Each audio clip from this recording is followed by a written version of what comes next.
जो गुरु के चरणों की छांव में है ना, उसके लिए कोई कलयुग नहीं है। मैं तो कहता हूं व्यर्थ की बातें अपनी बुद्धि में भरने की कोई आवश्यकता नहीं है। हरि के नाम भरोसे रहिए। हमें श्री महाप्रभु जी की चरण शरण मिली है।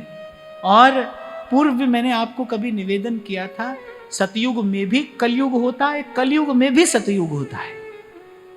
सतयुग में भी कलयुग जैसी घटना घटती देखी जाती है। ऐसे ही आचार्य की कृपा से, गुरुजनों की कृपा से, और मैं तो कहूंगा सत्संग की कृपा से, कहा ना होई सत्संग ते, सत्संग की कृपा से जीव चाहे तो कली काल के दोषों से मुक्त रह सकता है, अछूता रह सकता है। और सेवक जी महाराज श्री महाप्रभु जी का यश गाते हुए यही कहते हैं कि जो जीव शरण में आए हरि सब कली काल की भय।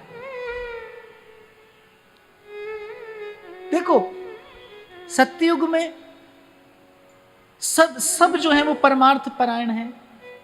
त्रेता में थोड़ा परमार्थ घटता है, द्वापर में और घटता है, कलयुग में तो केवल है ही स्वार्थ का ही दर्शन होता है। जहां देखो वहां स्वार्थ का ही खेल है।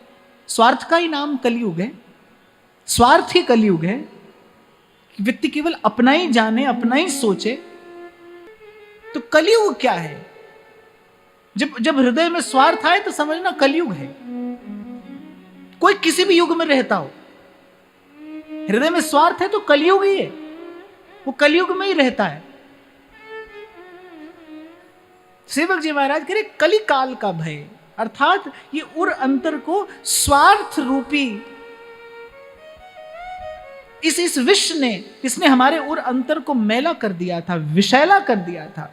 स्वार्थ के भाव से जीव को मुक्त कराए, वही उसी का स्मरण करके सेवक जी कह रहे हैं, हरि सब कली काल की भय, कृपा रूप जुवपु धरो, करत जे अनसहन निंदक तिनहु पे।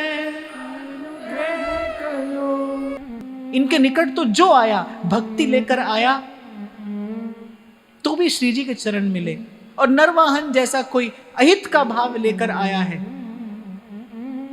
उसे भी महाप्रभु जी ने कृपा दान देकर कृतार्थ ही तो किया, निहाल ही तो किया।